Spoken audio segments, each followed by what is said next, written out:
Você já ouviu falar de eutrofização?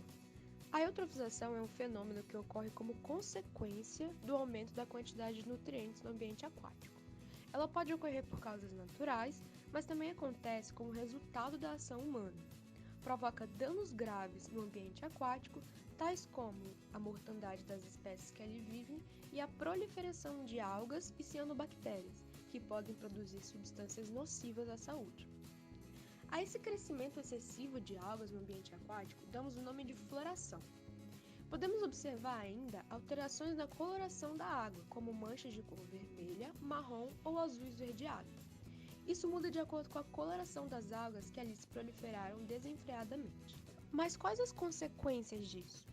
Bom, algumas espécies de algas microscópicas produzem toxinas que causam riscos à saúde humana e ambiental, como danos ao sistema neurológico ou ao fígado, gastroenterites, doenças respiratórias, alergias, irritações da pele e olhos.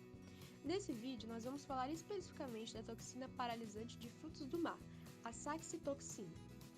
A saxitoxina, chamada também de paralisante, tem esse nome pelos efeitos que produz, mas também é chamada de neurotoxina ou metilotoxina.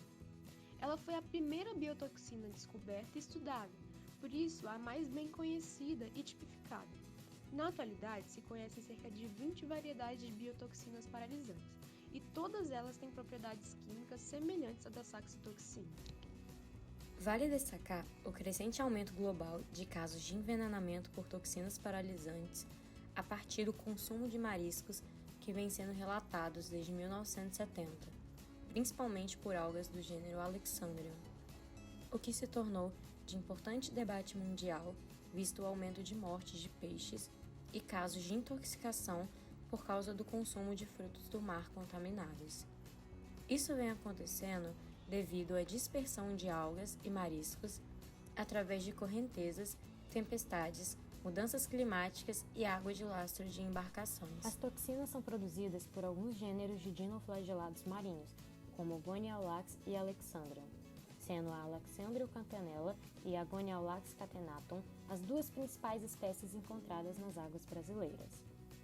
Os vetores de maior importância são mitilídeos e ostrídeos, ou seja, os mexilhões e as ostras, respectivamente.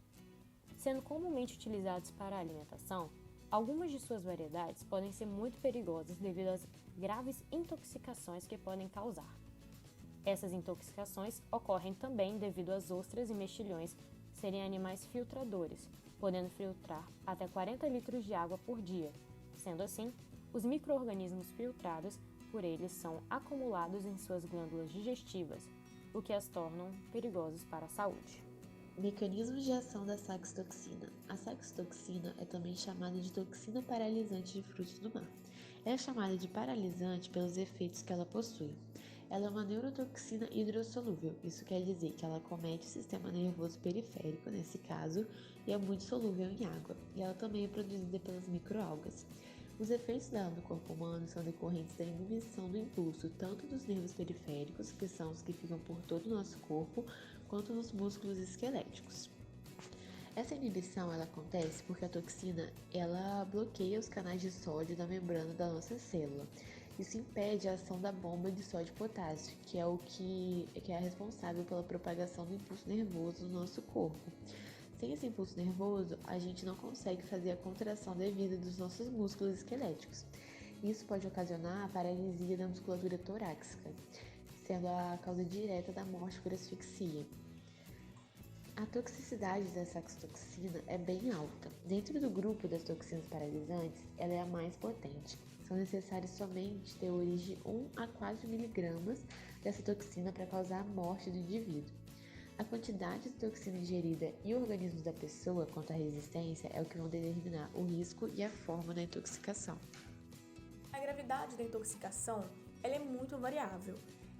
Ela depende do grau da intoxicação, ela vai ser determinada também pelo tipo de toxina, pela quantidade ingerida e também pela taxa com que a pessoa intoxicada vai ser capaz de eliminá-la.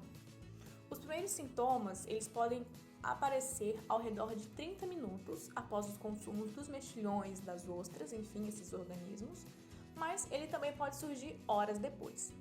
E nesses casos, os sintomas eles podem ser apresentados de 3 maneiras: de maneira benigna, de forma moderada e de maneira severa. No caso da maneira benigna, é o mais frequente, né? São os primeiros sintomas que aparecem em qualquer caso. Seja formigamento, dormência, inchaço, coceiras ou ardor na boca, lábios, ao redor da língua e do rosto. Esses sintomas eles estão presentes na totalidade dos casos.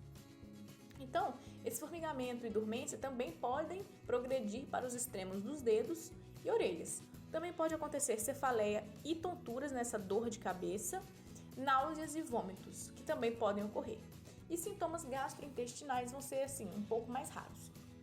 Na forma moderada, ao aumentar a intoxicação, no caso, o formigamento e a dormência progride nos braços e nas pernas. E o paciente, ele apresenta uma dificuldade muscular, uma rigidez na musculatura, uma certa incoerência na fala. Então, são comuns manifestações de região do cérebro que vai causar falta de coordenação motora, hipertensão e, como já foi dito, uma incoerência na fala, por essa debilidade mesmo que a pessoa tá. E na forma mais severa, né, nas formas mais graves, podem ocorrer paralisias musculares intensas com dificuldade respiratória. Essa dificuldade respiratória vai acontecer principalmente por causa da dificuldade dos músculos de estarem trabalhando, então essa sensação de falta de ar, né, vai acontecer e com isso o risco de morte é muito alto. Então são raras as vezes em que a consciência é comprometida, porém quando isso acontece, a morte é causada por insuficiência respiratória. Nestes casos, a evolução é muito rápida, ocorrendo a morte entre 2 e 24 horas, em média 8 horas após a ingestão desses organismos. Já uma pessoa que após as 24 primeiras horas ele teve uma ocorrência boa e tudo mais, ele vai ter um prognóstico favorável, ele vai se recuperar, ele vai viver bem e não vai ser tão afetado. Não existe antídoto para tratamento de intoxicação de saxitoxina. Em caso de intoxicação, é de suma importância a iniciativa de ações terapêuticas como respiração artificial e fluidoterapia. Sendo uma forma de prevenir futuras intoxicações, as medidas preventivas, como o tratamento de águas contaminadas, são extremamente necessárias. O primeiro relato documentado de envenenamento paralisante por marisco surgiu em 1798. Uma doença desencadeada por mexilhões tóxicos ingeridos pelos tripulantes de um navio. No relato é citado que os homens comeram mexilhões devido à escassez de peixe fresco e que horas mais tarde metade da tripulação havia morrido. Um aumento dos surtos por envenenamento por toxinas de marisco paralisantes tem sido documentado em todo o mundo, despertando o interesse por novas pesquisas conhecimentos acerca da saxitoxina e derivados. Na Grécia, o clima quente do Mediterrâneo favorece a proliferação de cianobactérias em algas eutrofizadas. Metade das amostras examinadas, mais de uma cianotoxina foi detectada.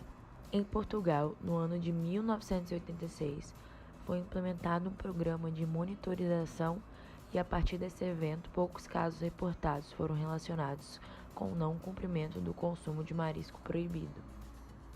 Recentemente, em 2012, foi registrada e quantificada a toxicidade da toxina paralisante existente em moluscos da Croácia, que excediam o limite regulamentado pela Comissão Europeia para estas.